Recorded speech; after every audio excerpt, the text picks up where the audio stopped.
بسم اللہ الرحمن الرحیم۔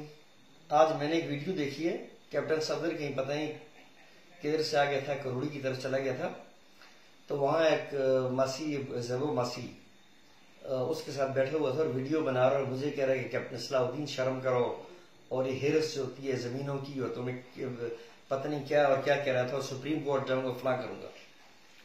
بات یہ ہے کیپٹن صفدر، اس بوڑھی خاتون کا میرے ساتھ کیس نہیں ہے، اس کا اپنے بھائی کے ساتھ کیس ہے۔ تم نئے باہر سے آئے ہو، میں میرا علاقہ میں ہر ایک کو جانتا ہوں۔ دوسری بات یہ ہے کہ یہ کیس جو دعویٰ کر رہی ہے، یہ کر رہی ہے روڈ کے اوپر، جو نڈیارہ سے سلابٹ اور آگے روڈ جاتا ہے، یہ اس کا دعویٰ کر رہی ہے کہ یہ اس کی ملکیت ہے۔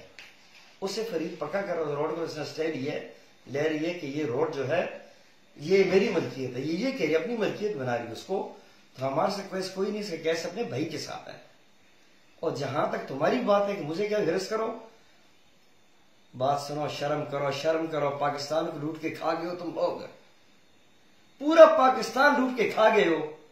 یہ تو میں تمہیں کہتا ہوں کہ بس کرو یہ لوٹ مار، یہ قبر کی مٹی تمہاری ہرس بھرے گی، تمہاری آنکھوں قبر کی مٹی بھرے گی، تمہارے پیٹ ہیں کہ تندور ہیں، دنیا کو تم لوٹ کے کھا گئے ہو۔ اور صلاح الدین کو کہتے ہو کہ تمہاری ہرس اور یہ اور وہ۔ میرا تنوع لگ رہا سارا گواہ ہے میرا کہ جو میری نیچر ہے، حیا کرو مجھ سے۔ اور بس جس طرح تم محمد خان سے لگے ہوئے نا، ادھر لگے رہو، وہ تمہارے ایمان پہ، مذہب پہ صحیح سمجھتا ہے۔